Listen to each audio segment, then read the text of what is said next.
Welcome. Hey, it's episode number 16. Can you believe this? Of the Journeys Webcast. Thank you for tuning in. I am so excited, as I always am, about my guests. But this is really good because we're not only going to get a talk about how important business and love is. We're going to talk about how we're going to actually get maybe even get some live music performance like we did when we had Siggy from the Sugar Cubes on. So that was really kind of cool. Hey, I'm Allan, Karl, your host. This is the Journeys Webcast. For those of you new to this, I do this every Monday, usually around 3 p.m., depending on where my guests are tuning in from the world. And I like to bring in chefs. I like to bring in speakers. I like to bring in motorcycle adventurers, mountain climbers, vintners, and just some ordinary people leading extraordinary lives. So a little bit of business. We've got the chat room here. So please let us know where you are, who you got in. Okay, Jeff Sauls is with us. Very cool, from Ecuador. And Margot, all right. Aaron Hand, lovely. And we even have Scott and Lori from Lucadia just down the street here. Hey, couple quick updates before I bring on Steve. For those of you who have been on here, and I'm going to put up a little bit of a poll too, so we always like to know how many, if this is your first Journeys Webcast or not. So I just launched a little poll in the sidebar there. But I had this vertigo incident about 2 months ago. It was June 14th, actually. So we're pushing on almost exactly 2 months in a couple days. And I thought I was turning the corner a couple days ago, but no, I'm not turning the corner at all. And that means no getting on a motorcycle, because vertigo is this spinning kind of dizziness, lightheaded feeling, and that's what I'm getting. But I do have to divulge and admit that I about 2 weeks ago, I went out and bought a bicycle, an e-bicycle, an electric bicycle. And I don't know if you watched the news yesterday or day before, maybe it was in the news today, about Simon Cowell, the America's Got Talent guy. So he lives in Malibu, apparently, and I guess he bought an e-bike.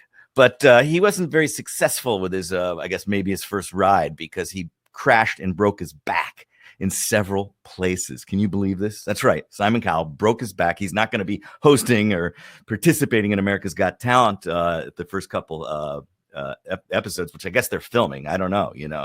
It's to an empty audience, but they're still going to do that.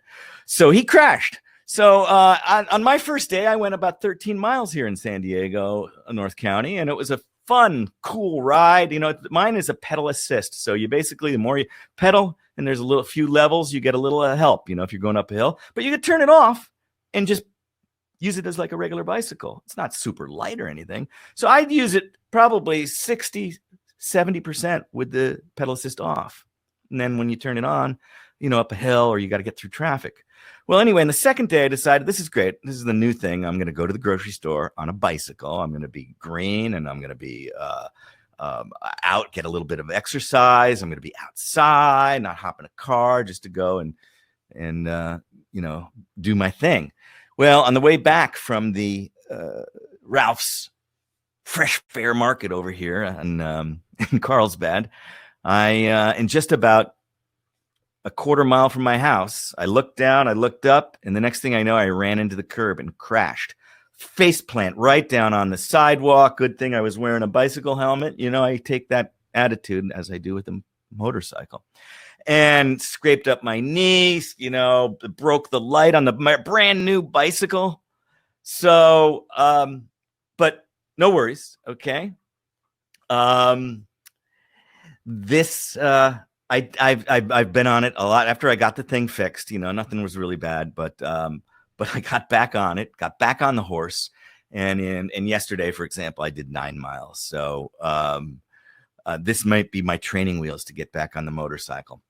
So anyway, that's the story with my thing. And then anyway, we've got the chat room. If you have any questions specific to Steve or anything, you can mark, there's a little mode down there next to at the very bottom of that where it says chat mode. If you click that, you can turn it into a question. It'll flag it and let us know that you've got a question, and we'll take your questions, and it'll be a lot of fun.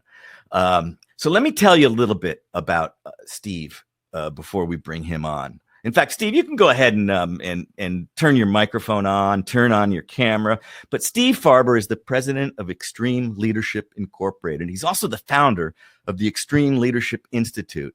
They're organizations that are devoted to the cultivation and development of extreme leaders in the business community, nonprofits, and education. He's done a lot of work in education.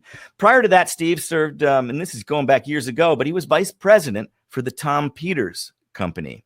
His expertise is in creating organizational cultures where leadership is not just an opportunity and obligation for those in authority, but it's for everyone at all levels. His third book, Greater Than Yourself, The Ultimate Lesson in Leadership, was a Wall Street Journal and USA Today bestseller. His second book, The Radical Edge, Stoke Your Business, Amp Your Life, and Change the World, was hailed as a playbook for harnessing the power of the human spirit. And his first book, his breakthrough book, The Radical Leap, is a personal lesson in extreme leadership. It's already considered a classic in the leadership field. In fact, it received Fast Company's magazine's Reader's Choice Award. But more importantly, recently, it was named one of the 100 best business books of all time. Farber's much anticipated new book, Love is Just Damn Good Business, was listed by the Book Authority as the top business strategy books for 2020. Steve's done a lot of work with big names, too. He's worked with Johns Hopkins, and I know we've been hearing that name a lot during Corona time. Cisco, Intel, TriNet, Hyatt, and Microsoft, and tons others. Organizations large and small. He has spoken to or worked with virtually every industry there is, from the tech sector to financial services, manufacturing, healthcare, hospitality, entertainment, public education. It goes on. And on top of that, Steve is a good friend and a fellow speaker and a musician. So join me in welcoming Mr. Steve Farber. How are you, bud? Thank you, brother. What a lovely introduction. Sounds like I wrote it myself. I think I might have written that. I think that I they're a little plagiarized a little bit there for sure, but they're a little bit ad lib and throw in. Why not? Right? Yeah. Well, it's great to be here with you, man. Yeah. So I think right out of the top, when we were in the green room, you sometimes get faced with this vertigo, huh? I have had my own experience with that. Yeah. So I know how terrifying it is. Yeah. The first time I got hit with it was actually probably 15 years ago. Just out of nowhere, the room starts spinning. And I learned about that, that Epley maneuver where you kind of hang off the bed, move your head around. Fortunately for me, that works. But it can.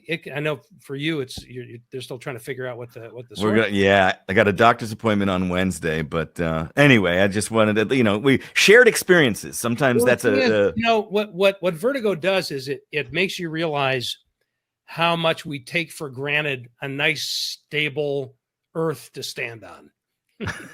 Because when that thing starts shifting, it is pretty freaky. It's pretty freaking scary. I'm glad that I'm glad you were wearing your helmet. Yeah. What can I say?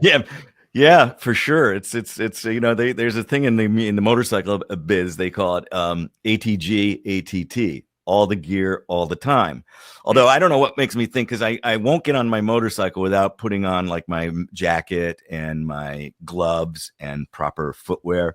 But whatever makes me think that getting on a bicycle, I don't maybe need that level of protection is kind of crazy. But the helmet for sure. Yeah, and honestly, the way that I deal with that is I don't get on a motorcycle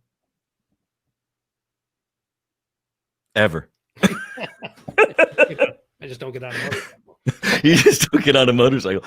Oh, that's funny. So where are you? Where we see you've got a nice room. We see the guitar and your books are in the background. Let us know. Yeah, so I'm in my apartment that I share with my wife Veronica in the Little Italy neighborhood of San Diego, and this is my office. And we've been down here for 2.5 years now, and we lived in the suburbs before that. Sold our house. As we're empty nesters, right? So we figured it's time for a new chapter. Let's go move to the city, and it's been great. It's been great. We don't get out much nowadays. Yeah. I do a lot of traveling normally, as many people do, but yeah, I haven't been on a plane in 4 months, and been spending a lot of time doing this kind of thing and Yeah. talking with clients all over the world. And just right from this, I mean, this chair is molded to my butt like it's never been. This is headquarters. I spend a lot Awesome. of time with my ass falling asleep, I've noticed. Yeah. Yeah, I got to stand up more. Yeah.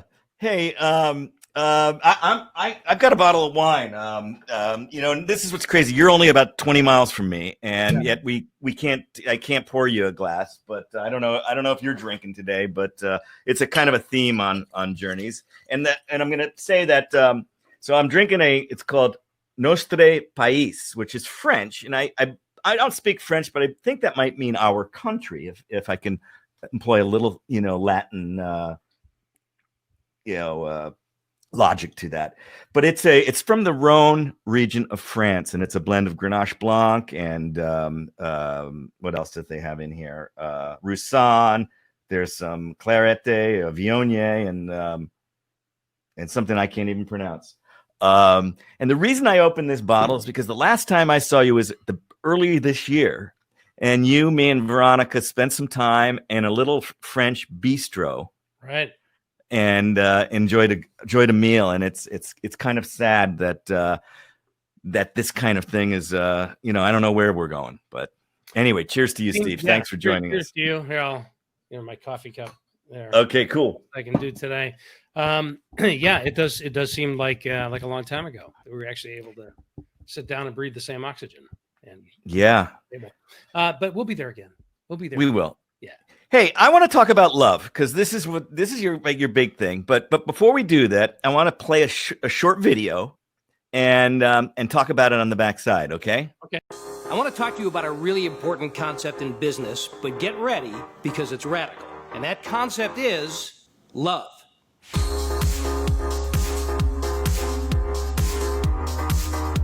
So just to be clear, I'm a business guy, and trust me, I don't use the word love lightly. I'm the author of The Radical Leap, The Radical Edge, and Greater Than Yourself, and I've been in the business of leadership development for 30 years. And I've had the opportunity to work with Microsoft, to Hyatt, to Ernst & Young, every kind of business you can imagine. Over the last 10 years alone, the business world has spent close to $1 trillion on leadership development. 73% of people are disengaged in their work. 10 years ago, 70%. Something is dreadfully wrong. So I think we need to do something more radical, something extreme. And that radical idea boils down to operationalizing love as a business principle. But let me be clear about this. When I'm talking about love in business, I don't mean group hugs in the elevator. I'm not talking about love as a sentiment.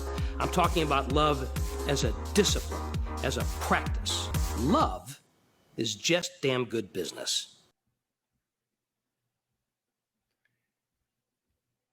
Can't hear you, Allan. And love is just damn good business. Yes. Now, even though this is a fairly recent book, when did this come out? It's in the last year, right? Well, yeah. I was just talking to somebody the other day. I said, the book just came out in September. They said, "Oh, you mean a year ago?" Like, holy crap. Holy crap. But this is not a new concept for you. This love has been since going back to your first book. How did this notion of love, it is kind of that, maybe some people say a taboo word for business, but it really shouldn't be, should it? Yeah. Isn't that interesting? It's not a taboo word in any other aspect of our life. We want to love our kids. We want them to love us. We want to love our friends. We want them to love us. We want to, and yet we go to work and somehow it no longer applies, which is really insane. I've been in this work of leadership development for 30 years. So I've had a lot of exposure to a lot of companies in a lot of parts of the world. And it's just really clear when you look at what makes great leaders great and what makes great businesses great. If you really, don't get caught up in the languaging and just look at the dynamics, the best way to describe it is love. It's, as business people, our competitive advantage comes from having our clients and customers love what we do for them. And the best way that we can attract and retain great talent, if we're running a business or involved in a big business where we want to, need to bring people in and keep them, it's by creating an environment that people love working in. And as a leader, and individually and personally, I can't make any of that happen unless I love it myself first. So it all gets very personal very quickly. All I started to do was call it the way that I saw it. And I started to use that language in the early 2000s. The Radical Leap, my first book, came out in its first edition in 2004. I mean, that's a long time ago. And LEAP, as you know, Allan, LEAP is a framework that stands for love, energy, audacity, and proof. So I've been teaching this and working with my clients around this practice for a long time now. And I find that really I get very little resistance to it. And really, the reason that I titled the latest book, Love is Just Damn Good Business, is because love is just damn good business.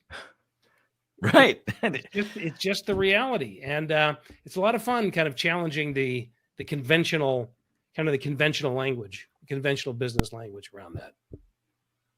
Yeah. When I was reading your bio and you talk about making leadership is an opportunity and obligation, but not just obviously for the leaders, but for everybody. Yeah. And there is when I played that video, I want to play something else and come back because this and I'm gonna have to fast forward a bit because I found this online and I think this is a good example of how you or how a company literally turned itself around and by embracing this concept. Because it's radical practice. So what might that look like? Well, let me give you an example of a company called Trailer Bridge. Trailer Bridge is a shipping and logistics company in Jacksonville, Florida. So they emerged from bankruptcy several years ago. They burned through 4 CEOs in 3 years and 4 heads of HR in the same period of time. People were wanting to get out of there. It was toxic. So enter Mitch Luciano. It just so happens he was a fan of my books. So he was already coming from a place of love. The first thing he said was, don't call me CEO. I have to prove myself to the folks that I'm being asked to lead. He said, okay, this is a company of 110 people. We should know their names. And everybody until that point used to walk around with name tags on. So he got rid of the name tags. Then he lowered the height of the cubicles in the office so people could actually see each other, look into each other's eyes, and talk to each other more. And then he said to his management team, spend more time with the people here and get to know them as human beings. That's what I mean by operationalizing love. So how are they doing now? Over the last 2 years in a row, they've been rated #1 and #2 best place to work in the city of Jacksonville. And the last 3 years have been the most profitable in the history of the company. Their own employees have become their best recruiters because instead of wanting to leave now, they want people to come and join them at this amazing place called Trailer Bridge. When you put all this together, it leaves us with one very obvious conclusion. Love is just damn good business. People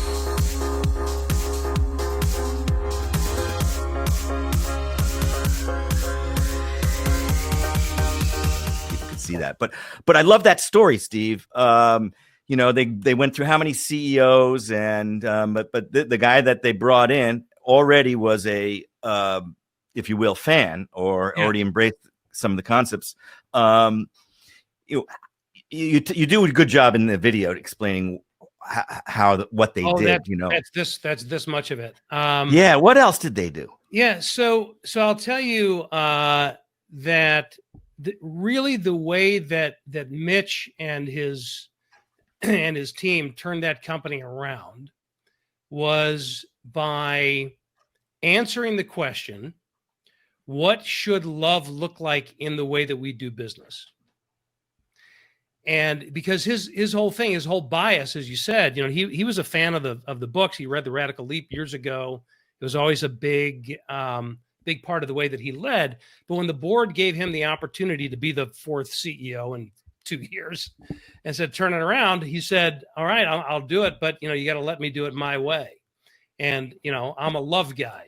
I don't think he said that to the board, but that's where he was coming from. So he said that he knew in order to make this place work, he had to create an environment that people love working in. They had to create, they're shipping logistics, right? So it's not a very sexy business, but they had to create an experience for their customers that they would love. Whereas before they were completely a discount kind of a place because their service was so terrible that there's people wouldn't do business with them unless they were cheap, right?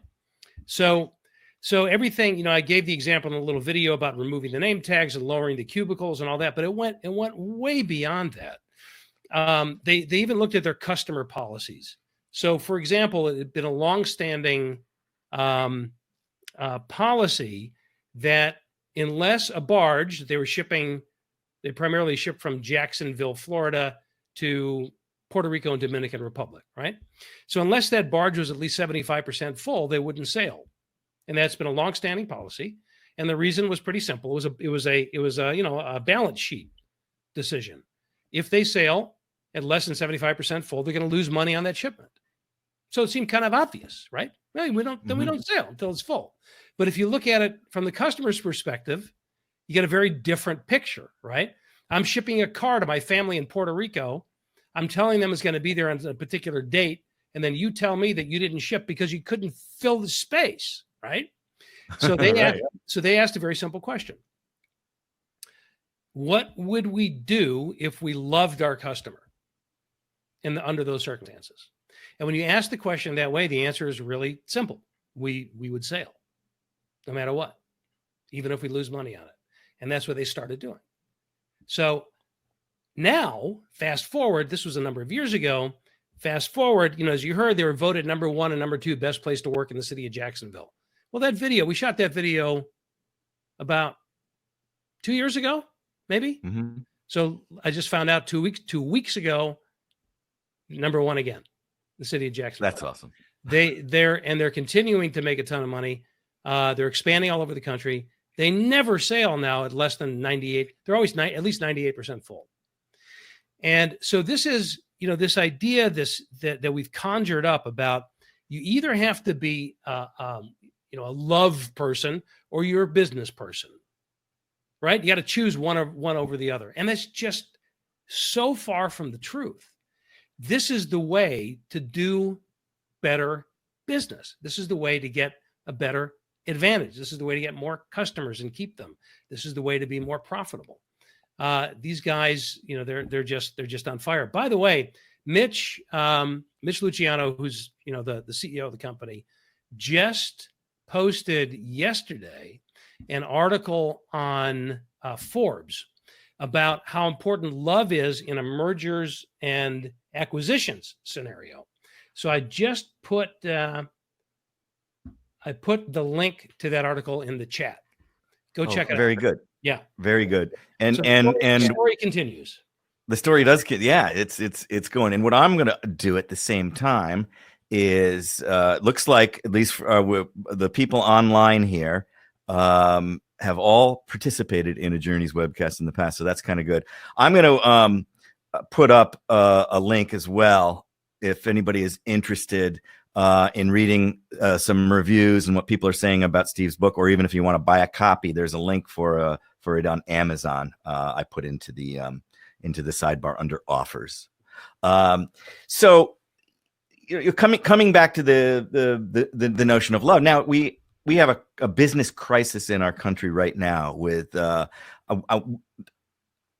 look at any numbers from Wall Street Journal, New York Times, or to any of the research organizations or polling organizations, and how many businesses are going to go under as a result of this horrible coronavirus and the change of way of living our lives. In a COVID world, how can, for a small business facing this crisis, how can love maybe take them up a notch and maybe? Yeah, it's an interesting question. Here's what, as I spend time with people virtually, like we're all doing nowadays, mm-hmm. and I talk to teams and individuals and companies all around the world, I'm hearing things like this. Now more than ever, is the way it's usually prefaced. Now more than ever, people need to feel a connection. Now more than ever, people need to feel supported. Now more than ever, people need compassion. Now more than ever, I need to feel the love from the people I'm working for and the people I'm working with. I hear that a lot. And of course, when I hear that, my reaction is, on one level, that's always been true. It's always been the case. But what's happening now is it's become, because of what's been taken away from us, we're very much aware of how important these very simple human dynamics are. So I don't know that cultivating love in the culture of your company is really more important than it's ever been, but it sure feels that way. And it's not a panacea. I mean, it's not going to, a company that is being taken down by the circumstances of the virus and they can't figure a way out of that. Love is not necessarily the lifesaver for them. Mm-hmm. On the other hand, we have a scenario where we're trying to, a lot of companies, if we can navigate these times and if we can figure out new ways to offer our products and services, that should always be right at the top of the agenda. But in the meantime, we have to keep the dynamics of our teams together. And if we can do that, if we can navigate that properly, then when the world opens up again, and again, make no mistake about it, it will. We just don't know when, but when it does, we're going to come back stronger because we've taken this opportunity to build the team and to make the connections and the relationships deeper. And this is another thing that I'm hearing a lot. Ironically, the physical separation is enabling people to get to know each other better. And one of the reasons for that is, when we're doing a Zoom call or whatever, I'm sitting in my living room, you're sitting in your living room. I see the guitar in the background. I see your kids crawling all over you. I see your cat crawling over your head, and I'm seeing elements of you that I've never seen before, and I'm learning things about you that I've never learned before. And I've actually had people tell me that I've worked with these people for 20 years. And I feel like I know them better now because there are things about their life that I didn't know before. And this is how you cultivate love. You cultivate love in many ways by getting to know people as human beings, by understanding who they are, what their dreams are, what their aspirations are, what their challenges are. And again, if you go back and read my stuff from 15 years ago, I was saying that. So now we're actually being put into a position where we're experiencing it without even trying to. And my hope is that some of that, if not all of that, will stick when we get back together face to face. So I think it's really important. Love is really, simply put, love is really important to build the foundation of the company and to figure out ways to be more creative with our offerings to our customers, and keeping that as the ideal. What can we do to create an experience that they're going to love, even today, and maybe even especially today? Yeah. Very interesting notion that, you're getting to know people better because you're not together, because you're having a different perspective into their lives, and really truly into their lives, not some glossed over, this is who I want to be kind of person. Absolutely. In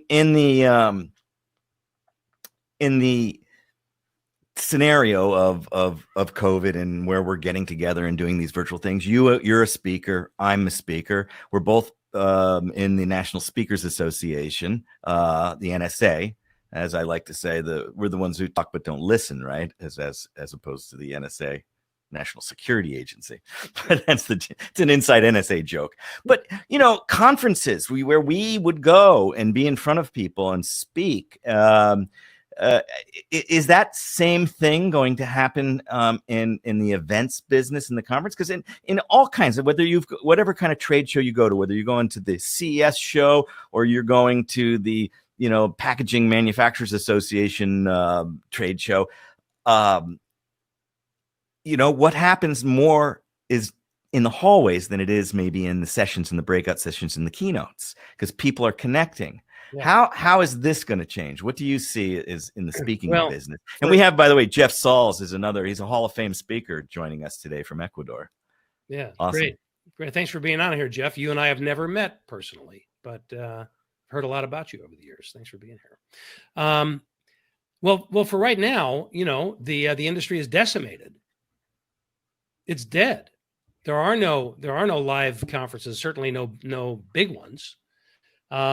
So there's a lot to that question. I believe, like I said earlier, I believe that industry will come roaring back as soon as it is safe, and as soon as we're good, getting back together again. Nothing will ever take the place of face-to-face, in my opinion, because of what you just said. This is where, there's a lot that goes on in the hallways, and there's just something. Listen, we're still human, even though we have this technological aid that we're using right now. We're still social animals that respond to being in the same room, to being physically present with each other. So the short term, it's interesting. At first, I saw Zoom and its ilk as the necessary evil to get us through these times, but I'm seeing it as a lot more than that now. There are elements of, when it's done right, a virtual event is really powerful and really impactful.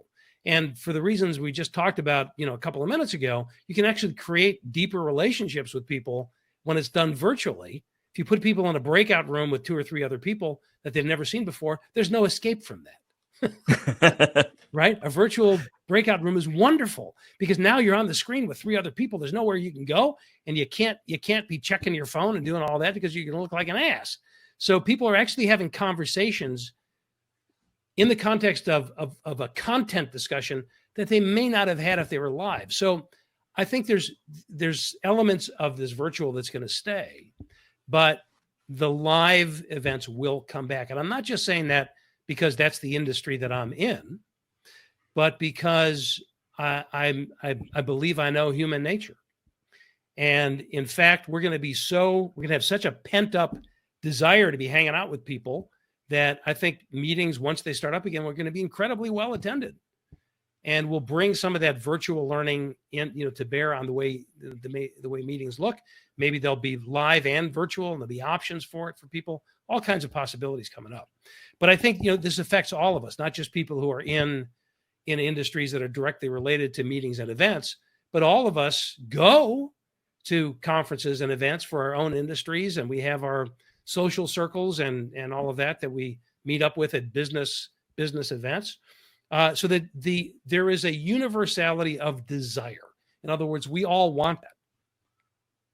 And I have to believe that because we all want that, we're going to find the right solutions to make that happen and to make travel happen in a way that's good for everybody. The only problem is, again, we don't know what the time frame is going to be. And I have to admit, I haven't been on a plane in 4 months or whatever it is. And I'm starting to get a little bit antsy. First it was kind of like, hey, this is cool. I can do I could speak at a conference in India and never have to put my pants on. It's a great thing. But now I'm, it's like, okay, yeah, that's great. And I still want to do that. And I love doing it, but it sure would be nice to actually get dressed and go out and hang out with people and eat and talk. And so I know that we're all feeling that. And if we're all feeling that, we're going to find the right solution at the right time. Well, human connection. That's the most powerful gift, as I always say, is when you lose that, when we're pulled away from each other as opposed to together, we tend to, like you eloquently said, is we miss that. We need that, and the further we get pulled apart, the further that we're told we got to keep 6 feet, 60 feet, 600 feet. We want to come close, and for sure, and especially in an environment of love where, you can look in somebody's eyes and you can really understand the inflection of their voice live, and also see their facial expressions, their body language. It's crazy. So I'm with you. It's the unknown that I think everybody is, and I've been I've harped about this on this Journeys Webcast, and I do these patio stories once a week or so, where I say, at the beginning of this especially, and even now, people that complain, and as I say, complaining is always draining. Complaining about the fact that they can't do things and they're focused more on what they're missing is a real detriment to their mental attitude, and their perspective needs to change to focus on what you can find in these times. And like you said, finding what, even though Zoom can be a pain, it's technology there, but you find new things. And a lot of people are finding things, all the stories and the people who are having gardens and baking and reading more books and things like that. This is what you should focus on in this kind of locked down craziness, is what you can find and what you can gain, as opposed to what you lost or what you're missing. So anyway, I want to show a photograph here.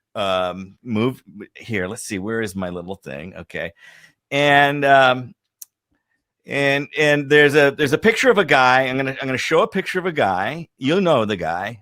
And then I'm gonna play another video, and with the same guy. Okay. So here's this guy, and you can tell us. Let's see how this will work.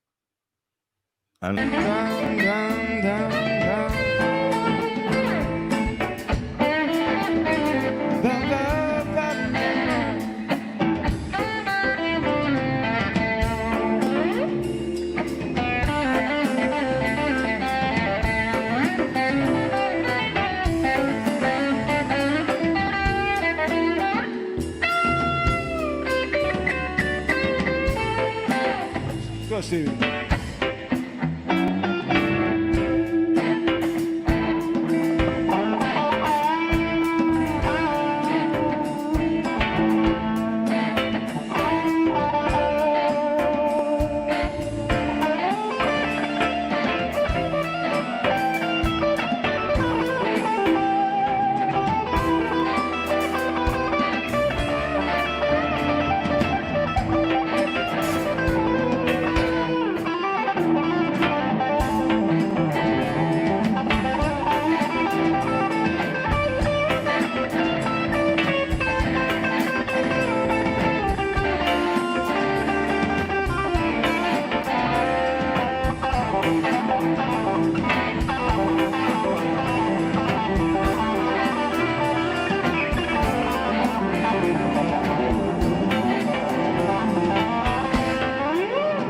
All the thrill is gone, baby. The thrill is gone away for good. So I love this. Here we are. Steve Farber's not only this business guy, love guy, he's a freaking rock star. You're shredding that Strat. I mean, it's crazy. But the context of where this is, who the other musicians are, but as well as the front man, the lead guy, give us the context of where this was, who that guy is, and who these other people who just, this was obviously a random jam session. So yeah, well, so this was that was from our very first. At the time, we called it the Extreme Leadership Summit. Now we call it the Extreme Leadership Experience. It's kind of evolved into that. That was back in 2011, I think, if I'm not mistaken. Maybe 12. 12. Yeah. 2012. It was here in San Diego. And I brought together lots of different speakers. And one of them was a guy by the name of JJ French, who was the other guitarist up there that you saw. JJ is he is the founder of, manager of, and owner of the trademark of the band Twisted Sister. And he's become a very, very close friend. And we just, we never do an event without a jam session. So that was our very first ever jam session. And you were there, Allan. Yep. And so, if you fast forward to today, I'm really excited about this. JJ and I have written a book together. We just finished the manuscript just about a month ago. It'll be coming out next year. It's his story.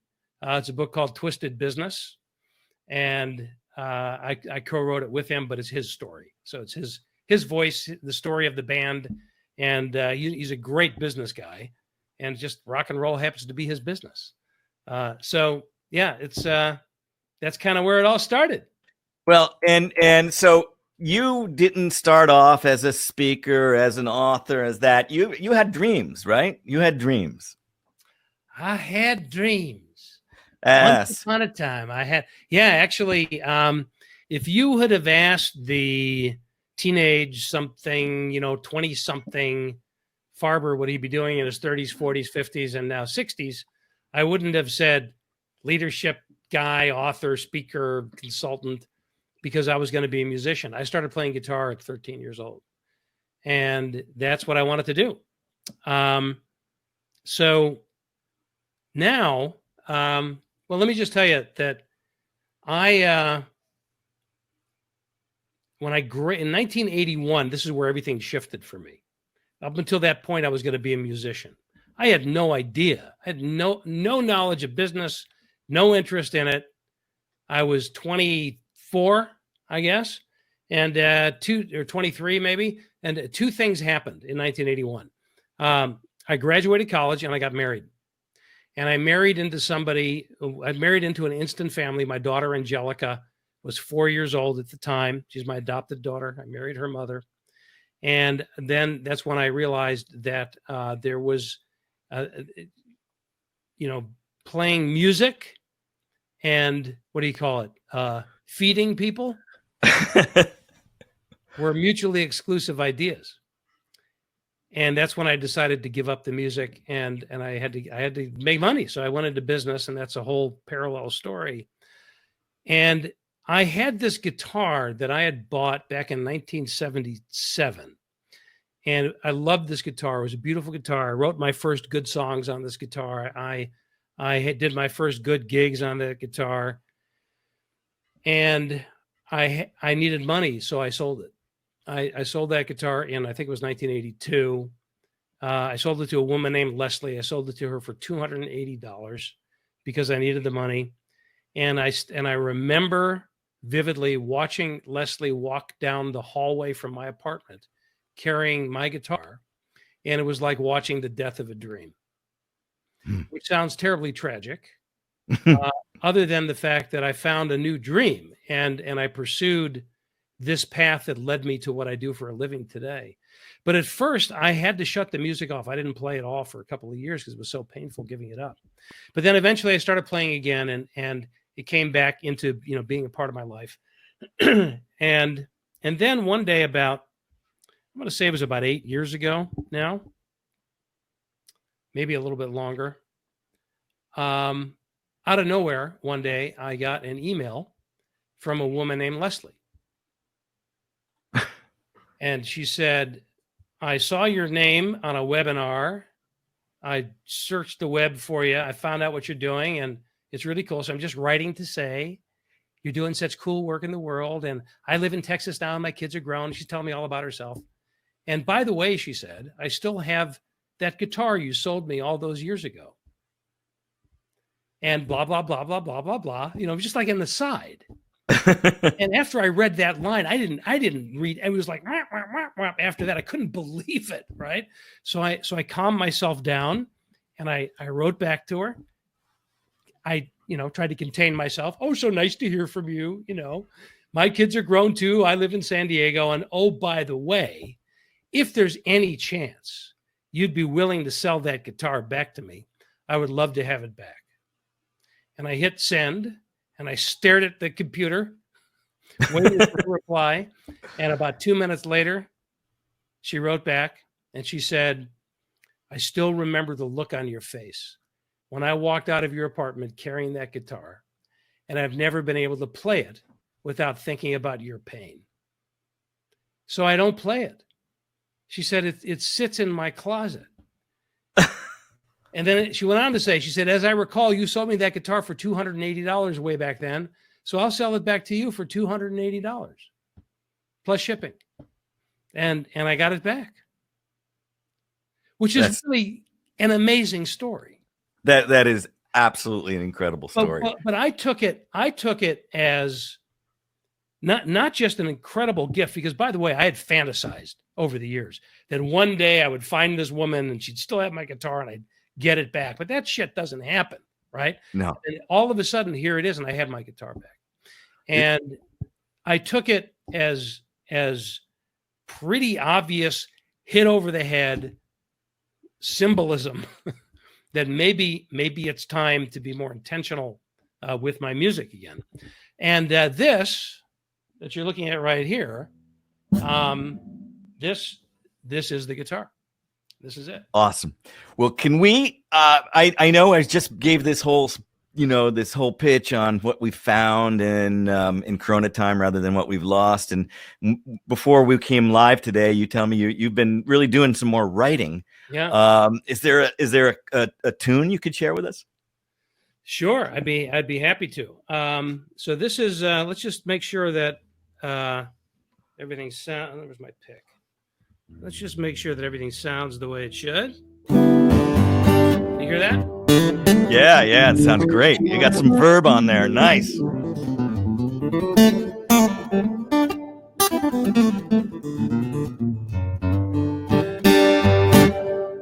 All right, so let me just swing this in. See, this guy's got a studio. It's not only his office. This is actually what Steve really does love. And this yeah, that's true. So I've actually been doing quite a bit on music online kind of a thing. So it's we got this fancy setup. I got the reverb going. I got the monitors in the ear. It's really it makes for a lot of fun. So I'll play a song that I actually started writing when this guitar was gone, and I finished it since I got it back. Over the last couple of years, I went into the studio. I recorded this and a number of other songs, many of which I had written 40 years ago. Ooh. On this guitar, and we put out that album a couple of years ago. You can find it on Spotify. It's called "There's Not a Dream I Wouldn't Keep," and this is Spotify, iTunes, all those streaming places you'll be able to find it. And I'd love for you to give it a listen. But this song is a tribute to the human condition, I guess. I think it's particularly appropriate nowadays. I originally wrote this for my kids to encourage them to understand that they're writing their own story, they're creating their own journey, and any good story has ups and downs, right? Any good story has a bicycle crash in it. That's right. Any good story has some event that requires you to have been wearing a helmet. So that's part of the human condition, is that we all have challenges. And the question isn't whether or not we're going to have challenges, is how we come back from them. And so the spirit of the song is based on an old Italian proverb that translates roughly as, "The house is on fire, so let's warm ourselves." There you go. I love that sentiment. So this is a song called "Blaze of Glory, Ball of Fire."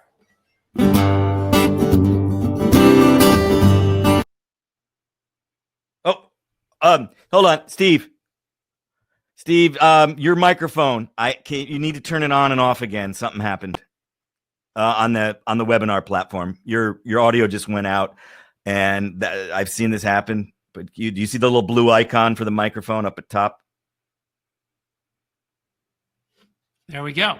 Okay, let's start that again. All right. Sorry about that.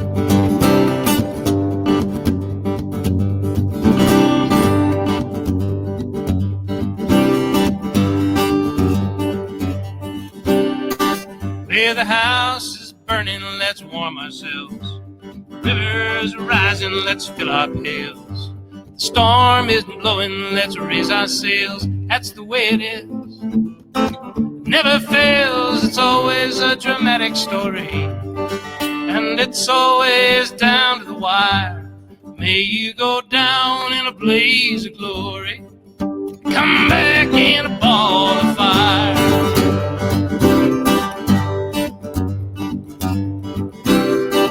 There the earth is shaking, let's learn to dance. Our hearts are breaking, let's find romance. The battle's raging, let's hold our stance. That's the way it is, not by chance. It's always a dramatic story, and it's always down to the wire. May you go down in a blaze of glory, and come back in a ball of fire.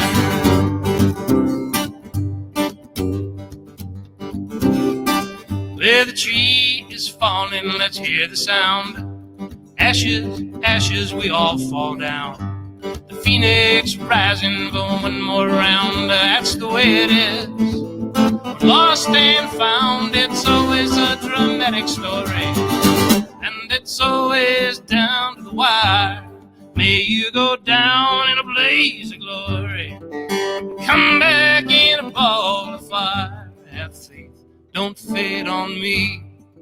Take a pen, take a napkin, write your next chapter. Fill it with characters, fill them with love. Give them some anguish to rise up above. At the end of the story, at the close of the scene, when the obvious things are not what they seem, when the villain is vanquished and the hero redeemed, and the bounty is granted for all your good deeds, and you climb on the back of your mighty white steed, head for the sunset like the end of a poem, and right away, right away, right away home.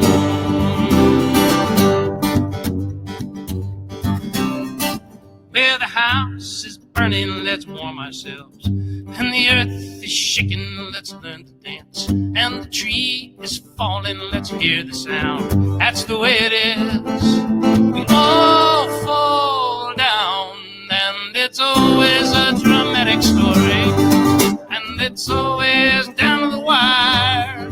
May you go down in a blaze of glory, come back in a ball of fire. May you go down in a blaze of glory, come back in a ball of fire.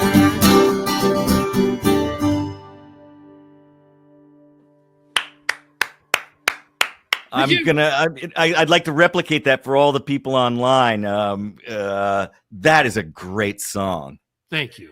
Thank you. That's a great song. And thank you. I know you've got very little time, on there, and we're just getting into this music thing, but you just have to tell me when you. I do have a little more time. I freed it up just a bit, so we're okay. Good, because I want to. You're doing something in integrating music into your consulting, into your leadership development, working with some very very talented and famous people.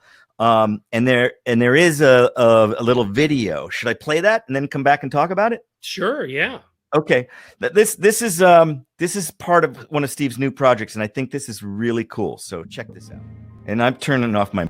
Welcome everybody to your big leadership voice. By the time we're done here, we will have done something together that right now in this moment, if I were to tell you what that is, you would think it's impossible, but it's not.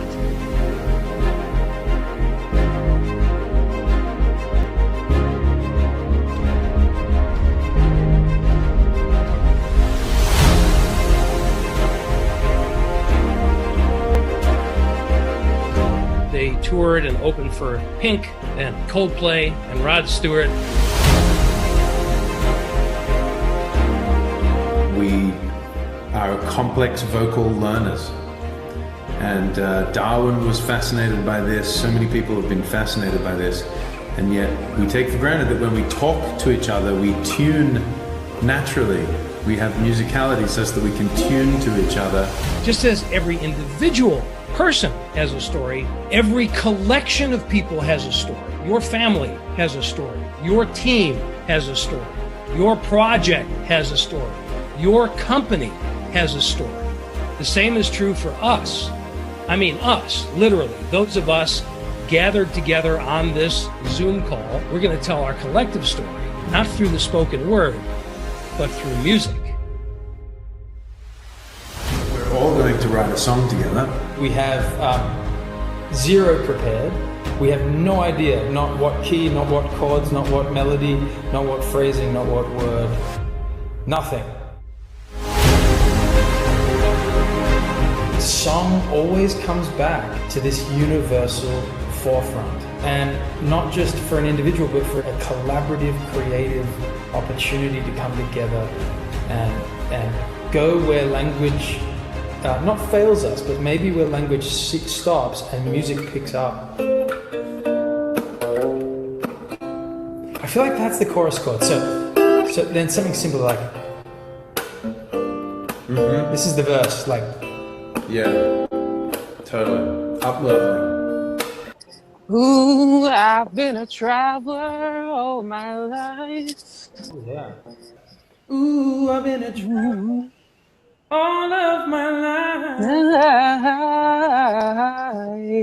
Oh, I love that. Everything is changing. Of course, I'm hearing a pre-chorus, and that was like maybe a perfect melody for it. Something like, oh, everything is changing. Please don't. So And you guys have that built-in reverb in your room. It sounds so good. There's no mistake that I have made that love cannot undo. Oh, come on, we have to use that.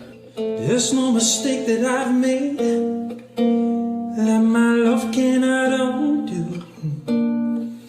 Oh, and everything is changing. Please don't let go. Here we go. Home with you. Everything is real now. Loving you. Hoping you can feel how I'm home with you. What is this song about? Transformation, and that's what we're going through right now. It's a lot about being grounded, having that sense of home. Oh, I love that. Thank you. So nice. Put yourself in creative harm's way, where maybe the small voices and the mind and body is saying, we're not good enough, it's not perfect, we've never done this, I'm not a singer, and doing it anyway. My internet connection is unstable.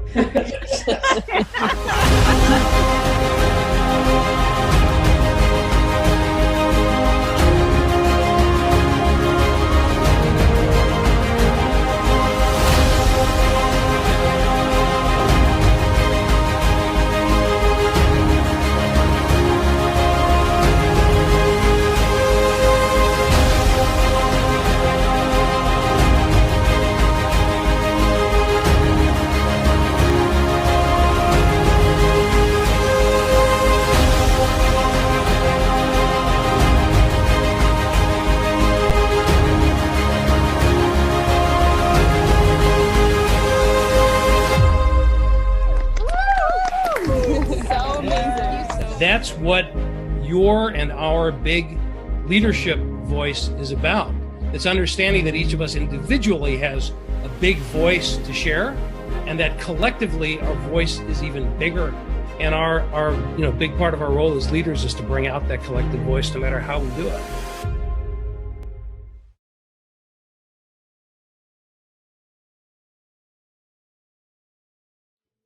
I always do that. Harmony, collective voices. Oh my goodness. So tell us what happened here, how'd that work, and what you're doing with this. Yeah, it's remarkable. I've done this process with them several times. We've done it live in person. It's always live, but in person several times. We've done it virtually several times, and it's quite remarkable. I mean, literally what's happening is from scratch, the collective group is creating an entirely original song together. And it's done under the context of, again, telling our story. So when we work with a team, for example, they're actually writing a song together that they'll have forever. So if you've ever done anything like, mission statement, vision statement, value, all that kind of stuff that we tend to do in business, which is all great, but this is like a whole different. It's a whole nother level, man. Yeah, and then we'll go and depending on the client and what they want, we'll actually go into the studio and produce a studio version of that song. And we have a couple of examples of that. If you go to yourbigleadershipvoice.com, you'll see a few samples of various songs that were written in that context. And I'm telling you, Allan, every time it's a great song.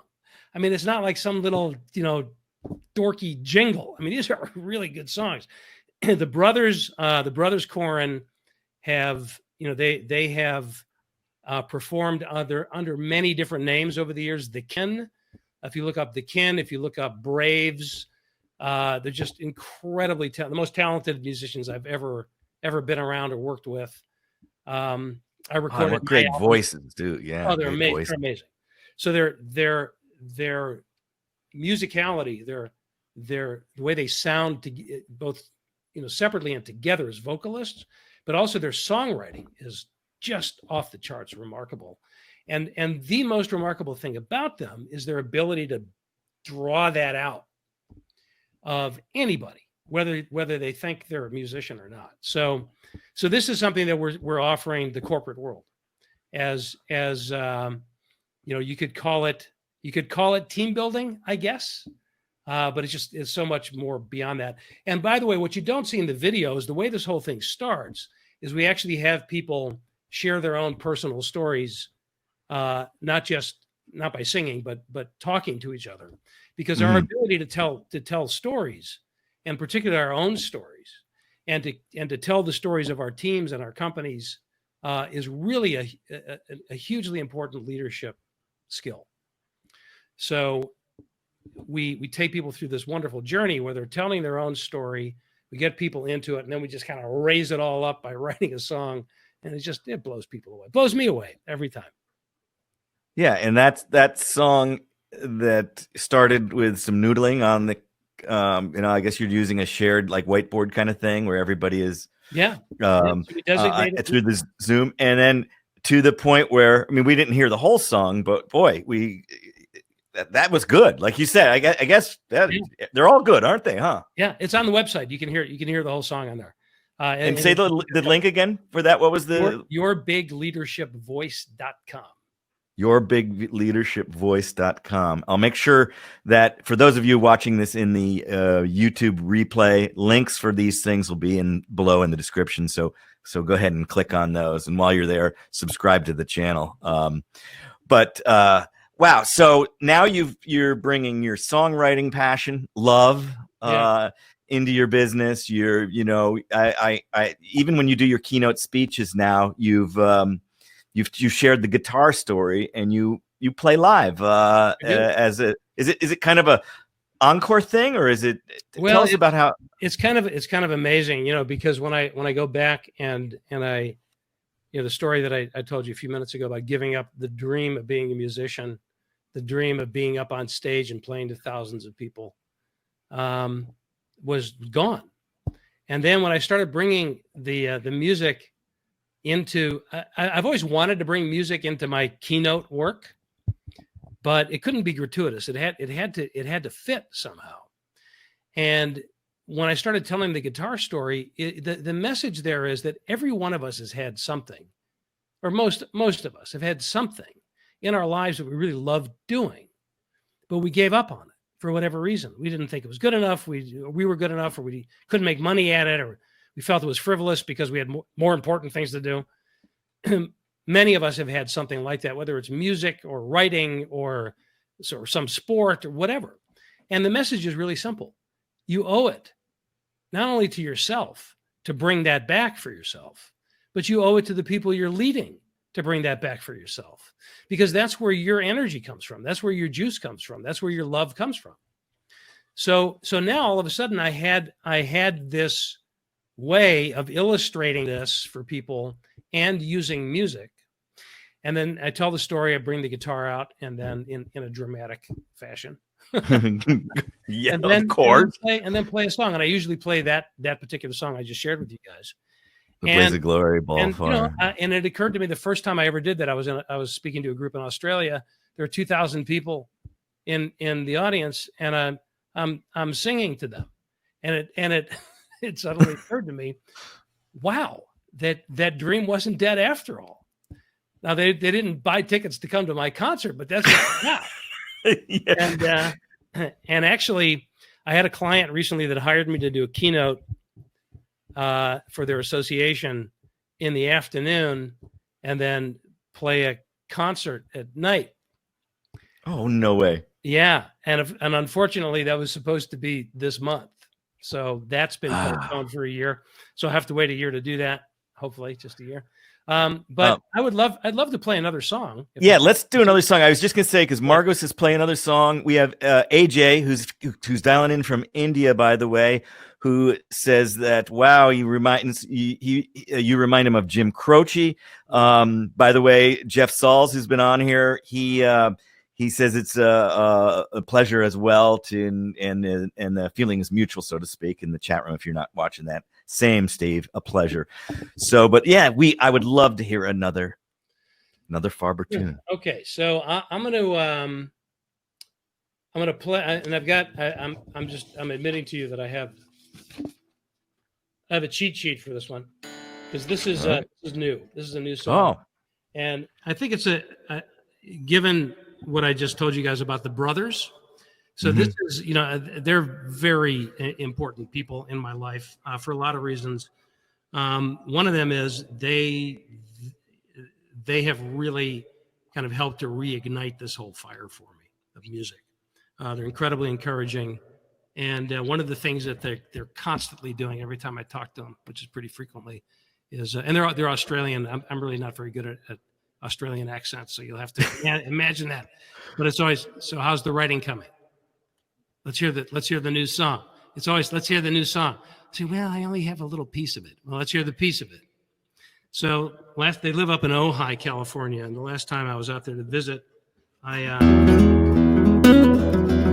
came to them with a snippet of this song, and they encouraged me to finish it, which I did.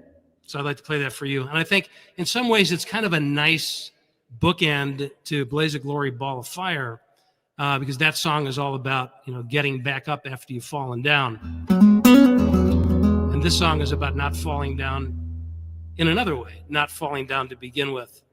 It's another way of looking at the same thing. No matter what happens, I can't fall down with you. So I wrote this for my wife, Veronica. It's called Can't Fall Down.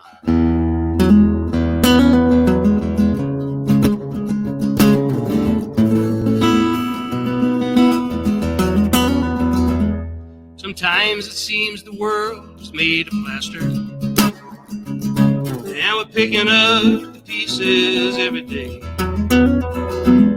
That tilt-a-whirl we're spinning on gets faster, and it makes it hard to stand up straight away. Remember when we lost all that money? Remember how it felt when the deal fell through? Do you believe me that it's true? I can't fall down with you.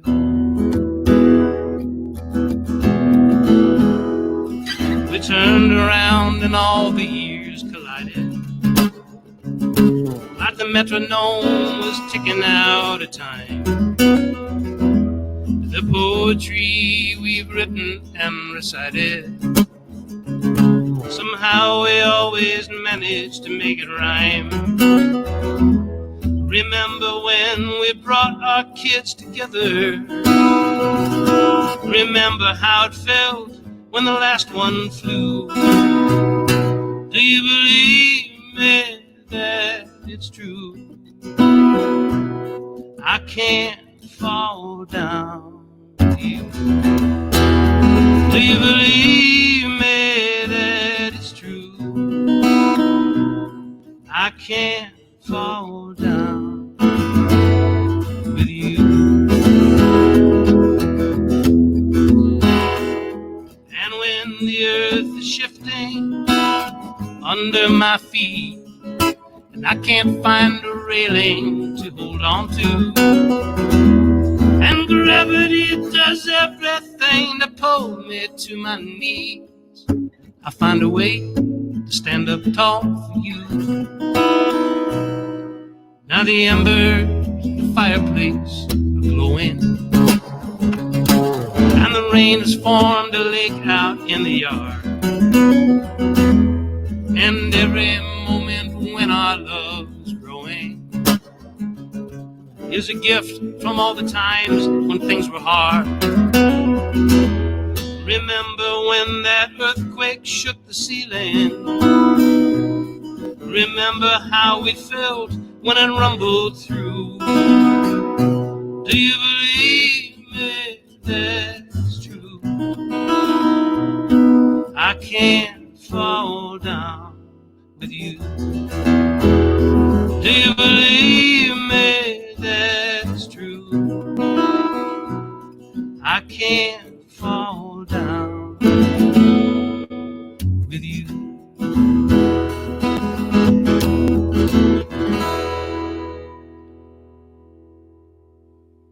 Wow. That clap is for all those in the room. That's great. So that's the snippet, or that's now it's evolved? No, that's not the snippet. Okay. That's the whole because thing. that's great.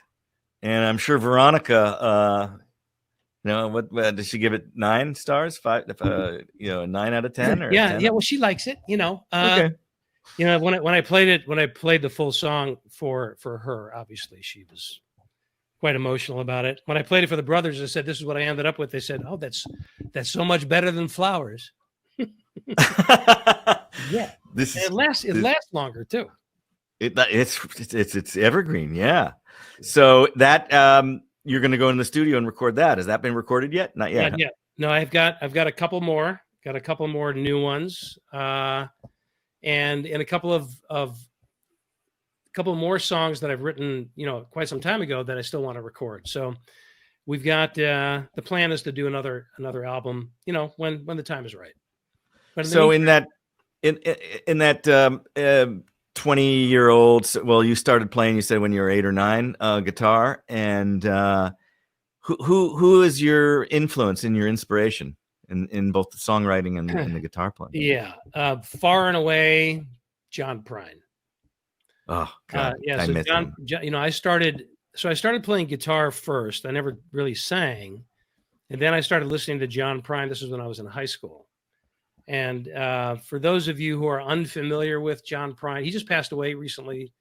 So suddenly, a lot of people became familiar with him that didn't know of his work before. But he's like really the songwriter. He's just an unbelievably gifted writer. And his songs are very simple. They're very easy. So I started playing them when I was, a budding guitarist. They were easy to sing, and that's what got me singing. And I say that, so there's no question that he's a huge influence on everything that I've ever done musically. I wish I could write, this much like John Prine. But I'm also a blues guy. When I play electric, it's mostly blues. And I grew up in Chicago, so there's quite a bit there quite a bit of influence just growing up in that town. Yeah, there's a live video, another one with JJ at one of the events with you guys doing crosscut saw. Speaking of Chicago, Albert King, Yeah, when JJ and I first met, and so he's also he's got the most amazing vintage guitar collection. I mean, it's just unbelievable. I won't get into all the geeky details about it, but when I first met him and we really hit it off, he said, "Hey, next time you're in New York, come stay with us, and you can have your way with my guitars." So I said, "Great." And as I was heading out so the next time I was in New York, I took him up on it, and as I was traveling out there, I'm thinking, he's a metal guy. Twisted Sister is a metal band. Right. I always thought they had the greatest band name in history, but I was never really a fan, and right. They did that kind of, glammy metal kind of stuff. And I thought, I'm not really sure what we're going to have in common musically. Turns out he's a total blues guy. He is, and he's a blues guy. He's a rock and roll. He's like the greatest fan of rock and roll. He's a Beatles scholar. So we hit it off on every level. And now we got a book coming out. So that's very cool. You got a book coming out. John Prine is far and away. I play a lot of his songs. I'm always learning. Angel of Montgomery is just and then Hello in there. Oh my God. Yeah. Two beautiful songs. Yeah. I've seen him probably a dozen times. So I've been a fan of his for years as well. That's good to hear. Well, I know you've got commitments here that you need to get to because I've kept you over there. Any last words of wisdom for people watching this or who see on the replay in terms of coping and crusading beyond with a dose of good love? Yeah, I think that to me what summarizes everything that we've talked about here today, from business to love as a business principle to bringing your passion into your work, I can summarize it with three simple phrases. Do what you love in the service of people who love what you do. Do what you love in the service of people who love what you do. Doing what you love is important for a lot of reasons. That's where your joy comes from. But it's not enough just to do what you love. It's using that to give great service to people, and not just to serve them because you think you're obligated to, but to serve them in such a profound way that the impact is they love you in return. And that's our ideal customer. That's our ideal relationship. So to me, it's an idea that I wrote about way back when in The Radical Leap. It's been a part of everything I've done since. It's the subtitle of the new book. It's the construct of the new book. It's actually divided up into those three sections. And of all the things that I've written over the years, that's the thing that I see other people quoting more than anybody else, more than anything else that I've written. Not more than anybody else, more than anything. No. Oh yeah, people. I mean, Lincoln. Yeah, nothing compared to how often people quote it more than anything else I've written, and I think it is very it's apropos for the times that we're living in, like every other time. Yeah, absolutely. That's great. I've been to your conferences, your summits, or your your events, your extreme leadership events, and that is such a part of that. And I love that quote too, and I've used it too. So thank you. And I invite people to stay in touch with me, stevefarber.com. And I'm on social media. Just if you can remember my name, it's Steve Farber at all the various platforms. Yep, and then it'll be when everybody gets an email after this with the link to the replay, and I'll put those links in that email as well. Awesome. So people can do that. So great, Steve. I thank you for joining us on the Journeys Webcast, the 16th episode. We're only 20 miles apart. Sweet 16. Sharing a little Sweet 16 and a little vino. You're having some coffee, and gosh, I can't wait till we can do this together, and I can bring my guitar and jam along with you. So and everybody's invited, whenever that may be. Yes, everybody's invited. Cool. Awesome. Well, good to see you, and I appreciate you coming on. It's been awesome. Thank you. My pleasure. Love you. Thank you. Love you too. Okay. Thank you guys for tuning in to the Journeys Webcast, the 16th, the Sweet 16. I like how Steve did that. This has been real fun. I'm glad we got some live music on, and I have a compadre in terms of a little bit of that, what do you call it, vertigo-ness. And I will tease this. I just wrote a song last week. It's only 2 minutes. It's kind of I guess you kind of call it a snippet. It's called COVID Crew. And I can't sing anywhere near as good as him, nor play guitar as good as him, but it's a little bit of a production, and I will hopefully share that, and I hope you guys will listen to it and give me a little bit of feedback. But until next Monday, thank you for all tuning in. This is Allan Karl, your host of Journeys Webcast and Patio Stories. By the way, watch the replays at journeyswebcast.com, and also please, if you haven't already, subscribe to my YouTube channel, WorldRider YouTube, and lots of good content there. Until Monday, I hope sending you all a lot of love. Thank you for tuning in to the Journeys Webcast. I'm Allan, Karl, your host. Be sure to tune us in every Monday. The time changes depending on where we are in the world. This is Allan, Karl, and where will your next journey take you?